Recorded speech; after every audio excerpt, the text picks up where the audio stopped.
and welcome to Gardening for Cheap with your host, me, Rachel.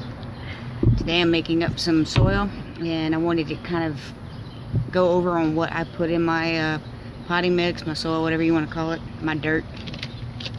I make it a little special, or I try to. I mean, you can grow anything in the dirt pretty much. It's just not going to grow as well, and happy plant makes happy vegetables, right? So some of the things that I add, worm castings. They have so many benefits. You can look up online, but a lot of them, they help to prevent against extreme pH levels. They have trace elements or minerals of calcium and magnesium, nitrogen and all that, phosphorus. They also have humus, which is in castings. It's an extract. It helps extract toxins and harmful fungus and stuff, which I've been having a major problem with this year.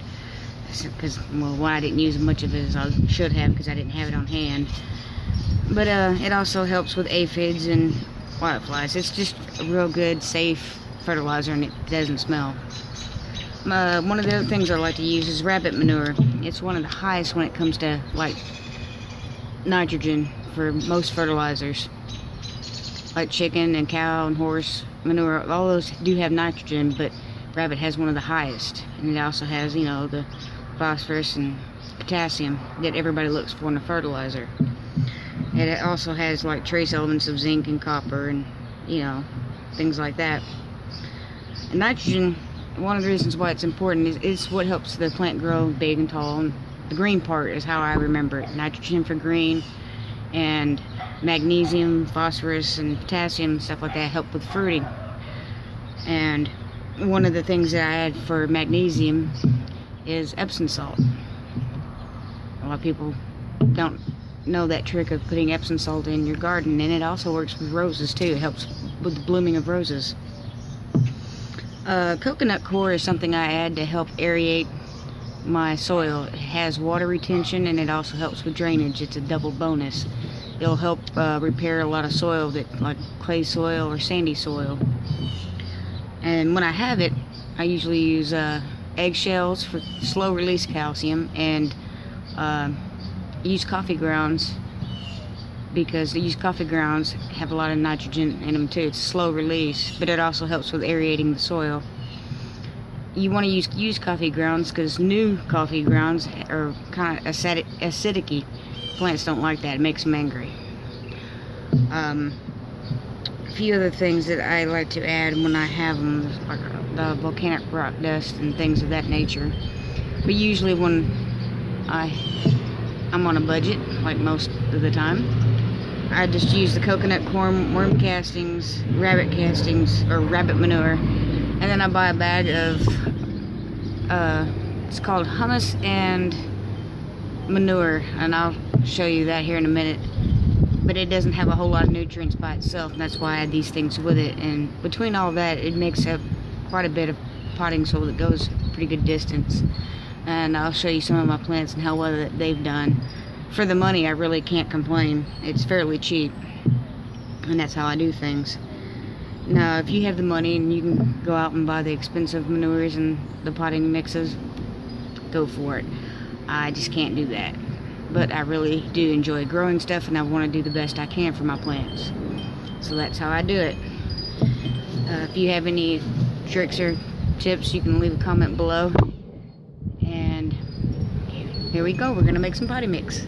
Okay, so if you watched my last video, you know I love coconut coir. And yes, I put it in my soil as well. I happened to make up a batch last night because my daughter needed some for her snake cage. And I've been meaning to show you guys how to do that. It's just like a gallon of water, and it comes in a brick. You throw it in, and it swells up like, 5 to 10 times its size. You can get it on Amazon. I'll have a link in the description. And then I get organic humus and manure. And you can see right there the nitrogen, phosphorus, and potassium aren't high in it, so that's why I add things to it. But I get this stuff. I get a 40-pound bag for $1.46 a bag. Yeah, I think it's going up now because of the time of the year, but that's what I paid for this bag here. I also use Epsom salt. I think I spent like $4 or something on that bag. And it's a pretty big bag, so, and a little bit goes a long way, so it really does pay for itself. The next thing, rabbit manure. I have a friend that I get it from. I think I pay like total like $5 for 25 pounds, well, plus gas, to go get it. But I have plenty of it, and I use almost a gallon of that. And then, of course, if you remember my last video, my worm castings. I put some of that in there. Normally I would put eggshells, but I don't have any because I haven't eaten eggs in a while. No judging. So, but since I water my plants with a mixture of calcium and magnesium about 3 times a month, I think it'll be okay. So we're going to go ahead and do it because my potatoes really need it. And I'll go show you my potatoes and you'll see why. So let's go look at those. Here's my garden.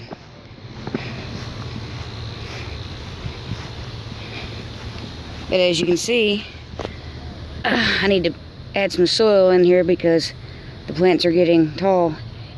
And if I keep putting more soil until it reaches about that line, this whole bucket will fill up with potatoes. If I leave it just like the way it is, that won't happen. I'll just get a couple potatoes and that couple inches of soil. So we are making some soil today. Alright, well, I'm going to mix it up and then I'll bring you back and we'll show you how I apply it. Alright, you can see I've got the coconut coir, the rabbit manure, worm castings, and the Epsom salt. I used about 16 to 18 ounces of Epsom salt and about 48 ounces of worm castings. And the only real reason why I know that is because of that. I used it as a scooper. Measurements, I kind of go by eye, kind of the same way I do when I'm cooking. And I'm not going to quite use half a bag. It'll probably be just a little under half a bag because I really don't need a whole lot. But I wanted to give you all a little bit more better measurements so you're not confused on how much to put of what. I would also normally put coffee grounds in this, but I haven't got my supply yet. I'm still waiting on my local coffee shop to call me. But I will show you how to put it as a top dressing when I get the coffee grounds. It has to be used coffee grounds because fresh coffee grounds are too acidic and can make your plants angry, and nobody wants that. Alright, well, I'm going to mix it up and then we'll roll it out to the potato containers. Alrighty. I think I got it good and mixed up. Yay. Occasionally, since it is cheap soil, I mean, it's manure and humus, but sometimes there's rocks and a little bit of clay. I just kind of go through it and take that stuff out for $1.40 and $1.50 a bag. They say $1.50 a bag. I can't complain. It does get the job done. I have plants growing in it. Those back in there are my sweet potatoes. You see how well they're doing. My tomatoes. Now I have had a little problem with blight because of all the rain and the moisture and the humidity we've had. But you see, my plants aren't doing too shabby. That tomato plant right there, I started from seed. I mean, it was grown in this stuff. The coconut coir helps aerate it, but it doesn't add nutrients, so that's why I put the other nutrients in there. And the humus and manure mixture, it has a little bit, but not enough really to make a difference. That's why I added a little something extra for them, because you know, you gotta love your plants. They give you so much. So, well, let's put a little bit of that in there. In fact, I'll probably pause the video to do this because doing it one-handed is, you know, slow and painful and probably pretty much boring. And there's Gracie. Gracie May. Say hi to everybody. You're so cute. Alright, well, we'll be back in just a little bit. Alright, guys, I've got it done. It's kind of a little late in the day. Not sure how well you can see that because of the way the sun's hitting.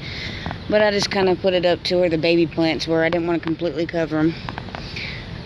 But as I said before, I'll stop putting soil in when it gets to right about the top of that line. But that's how I do it. I just put it in there every little bit until it rises up. And sometimes I have to make new soil. But that tomato plant there, actually all my plants are growing in it, because when I dig the hole, that's what I put in there. And you see how well the sweet potatoes are doing. I need to come up with a different trellis for them, because they've outgrown that one. And this is the zucchini plant that I've had to fight the vine borers with, not once but twice this year. And it's still surviving. I don't know how, but it is. And I've planted a couple little bitty ones there, there, there, there, and there.